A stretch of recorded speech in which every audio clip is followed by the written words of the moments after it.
چالش 30 روزه رژیم کتوژنیک روز اول. همینطور که تو پست قبلی بهتون توضیح دادم ما قرار این رژیم رو به کمک چت جی پی تی انجام بدیم. پس قرار امروز بریم که رژیممون رو بگیریم ازش. خب اولین کاری که باید انجام بدیم باید برنامه چت جی پی تی رو دانلود کنید روی گوشیتون. بعد از اینکه دانلود کردین وارد برنامه میشید. این قسمت کانتینیو رو میزنید.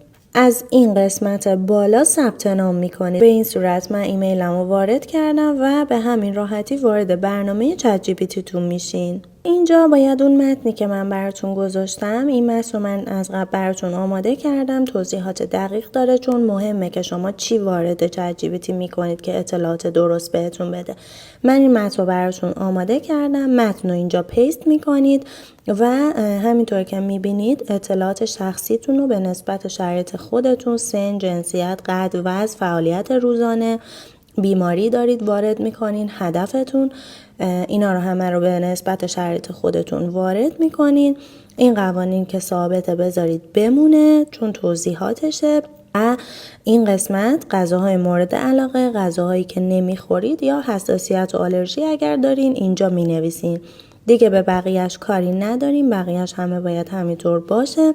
و در نهایت براش زدم که لطفا برنامه غذایی رو برای من طراحی کن و اگر اطلاعات بیشتری لازم داری سوال بپرس. بریم ببینیم چی برامون مینویسه.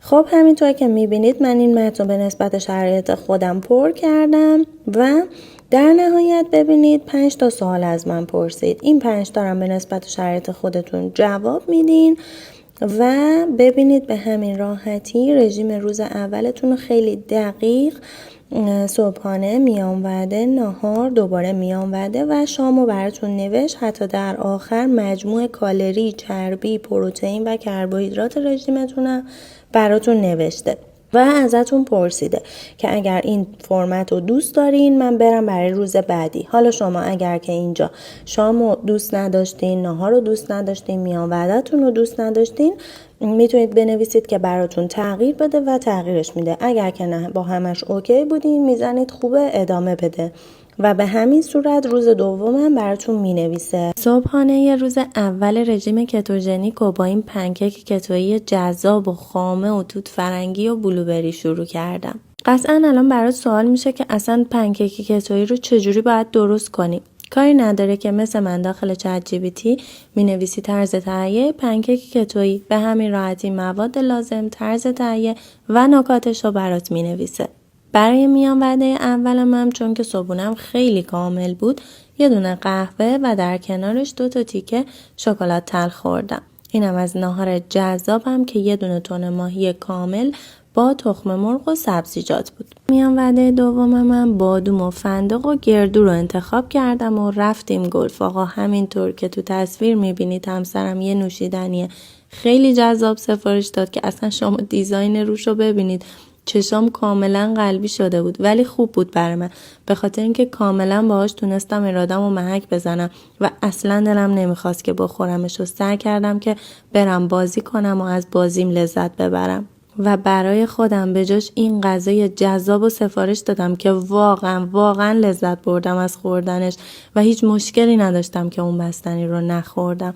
ببینید همه چی داره، آووکادو، بیکن، تخم مرغ، همه چیزایی که باید داشته باشه رو داره. خلاصه اینم از وعده های روز اول من. بریم برای فردا. صبح روز دوم رژیم کتوژنیک و با دیدن این پیام از سمت یکی از شما شروع کردم. حقیقتا خیلی خوشحالم از اینکه میتونم انگیزه‌ای باشم براتون و تونستم کاری کنم که شروع کنید که لایف استایل بهتری داشته باشین. بریم سراغ سوالی که پرسیده بودن. چه ورزشی بهتره که تو رژیم کتوژنیک انجام بدیم؟ رفتم سراغ چت جی پی تی مثل همیشه و ازش پرسیدم که چه ورزشایی باید انجام بدیم.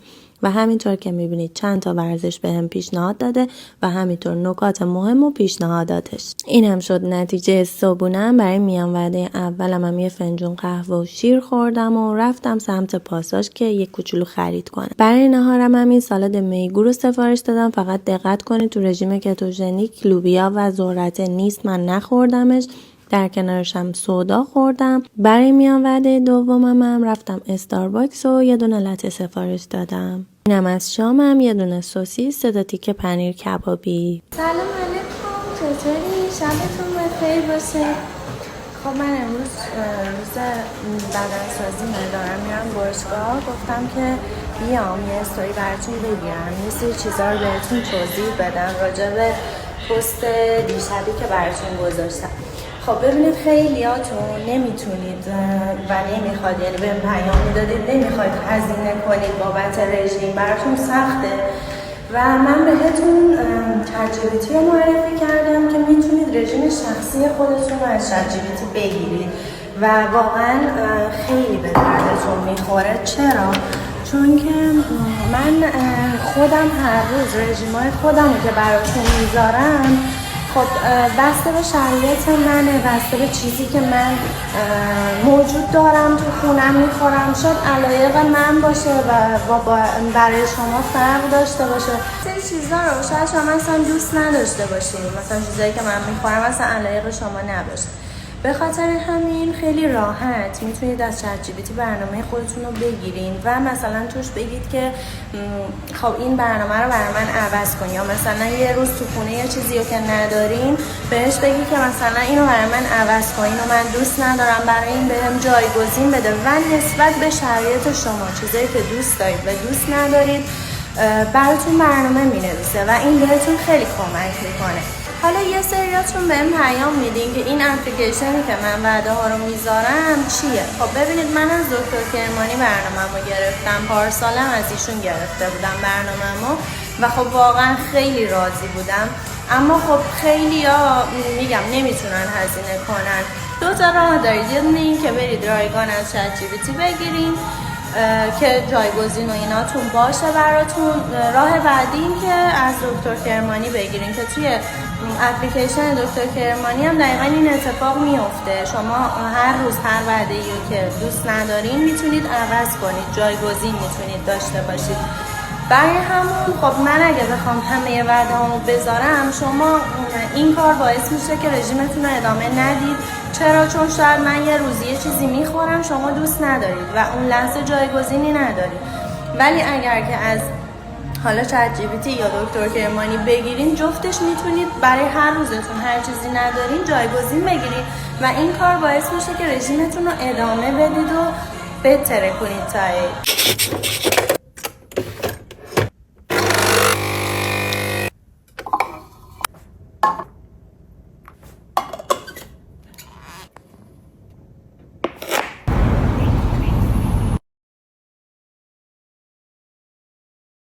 وعده‌های روز 4 من در رژیم کتوژنی. برای صبحونه 3 دونه تخم مرغ و 3 تیکه بیکن و اسفناج خوردم. اینم میان وعده اولم، یه دونه برونی کتویی و یه لیوان قهوه که توش خامه ریختم. بچه‌ها من اومدم غذامو آماده کنم، گفتم بیام اینو بهتون بگم شاید به کارتون بیاد.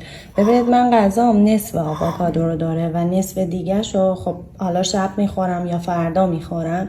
اگر همینجوری بذاریدش داخل یخچال سیاه میشه. یه دونه ظرف آب بریزید و اینو این شکلی داخل آب بذارید. این شکلی بذارید داخل یخچال سیاه نمیشه.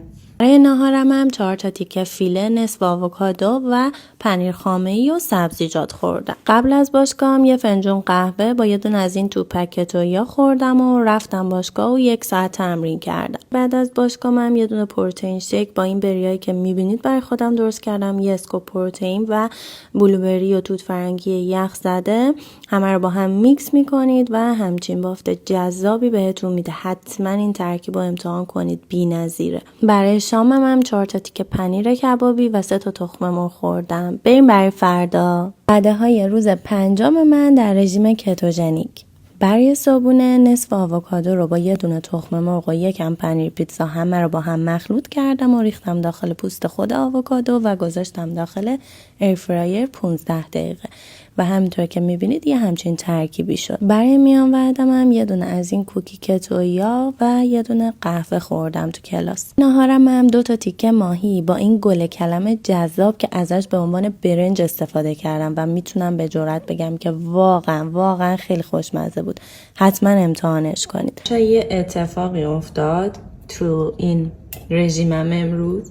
من همیشه این آیستیا رو، این زیرو شوگرش رو میگیرم چون توی رژیم کتو نباید قند مصرف شه. من همیشه اینو میگیرم. حالا تو خریدام مثلا 6 تا از این گرفتم، چون دونه‌ای برداشتم، یه دونه اشتباهی اینو برداشتم. نگاه کنید شکلش دقیقا مثل همه، ولی این نوشته زیرو شوگر، این ننوشته و من اشتباهی اینو خوردم الان. بعد یه دفعه نگاه کردم دیدم به به 5 گرم شکر داره توش. حالا بیاید استوری بعدی بگم چی کار کردم. خب ببینید من اومدم برای ChatGPT نوشتم که خب حواسم نبوده و اینو خوردم. ببینید واسه من کامل توضیح داده که چرا جدی نیست، مشکلی نداره و بعدش راهکار داده که چه کاری باید انجام بدی و در نهایت این آخر خیلی جالبه که بهت انرژی میده برای اینکه ادامه بدی رژیم تو. مثلا جمله انگیزشی هم نوشته. واقعا ChatGPT خیلی میتونه همراه خوبی باشه براتون توی رژیمتون. هر سوالی داشته باشین میتونین ازش بپرسین. بعد از ظهر هم رفتیم پایین خونه که یکم گلف بازی کنیم، ولی من چون به رژیمم پایبند بودم با خودم چاییم و توپک کتویمم آوردم. برای شامم هم این مکدونالد جذاب و سفارش دادم، اما من نونش رو نمیخورم، فقط برگر و پنیر و سس قارچش رو میخورم. با نوشابه زیرو به خودم جایزه دادم. بریم برای فردا. وعده های روز 6 من در رژیم کتوژنیک. امروز چون کلاسم 1 ساعت زودتر شروع می شد، اصلا وقت نداشتم که صبحونه درست کنم.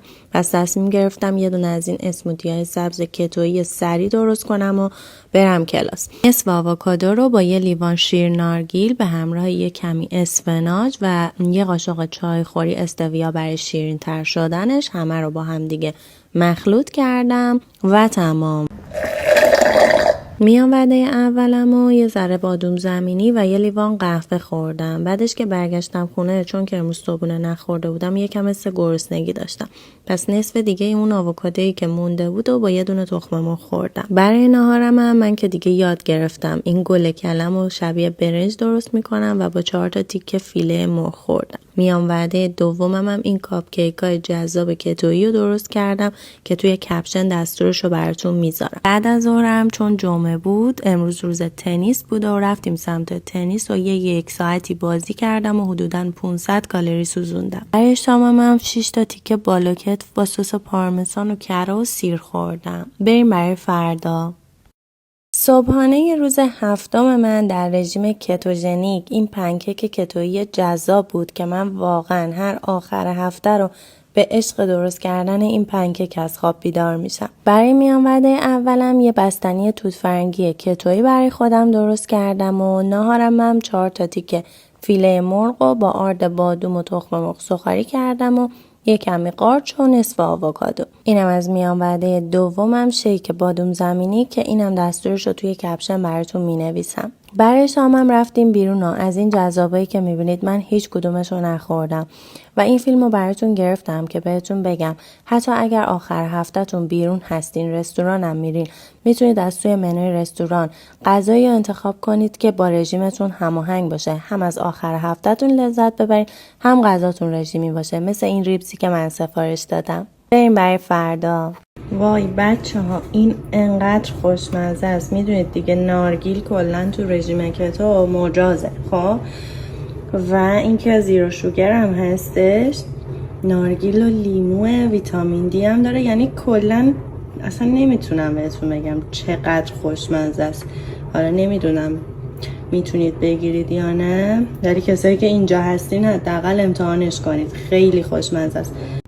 اینم یه طعم دیگهشه که میکس بریاه. اینو نخوردم، حالا میخورم بهتون میگم. اومدم این جدولش هم بهتون نشون بدم. ببینید 15 کالری داره و اینکه زیرو هم هست دیگه. حالا این طعمش هم امتحان نکردم، اینم امتحان میکنم بهتون میگم. ببین اگه رژیمتو دوست داشته باشی، تو اینجا که همه دارن نون تازه میپزن و بوش میاد، تو استند خودتو پیدا میکنی. این همه چیزایی که هست میبینید کتوییه و من الان خوشحال ترینم چون هر کدوم از اینا رو دلم بخواد میتونم بگیرم و با خیال راحت در میان بعدام بخورم. خیلی باحالن. حالا دونه دونه بهتون نشون میدم، نگاه کنید. همش کتوییه.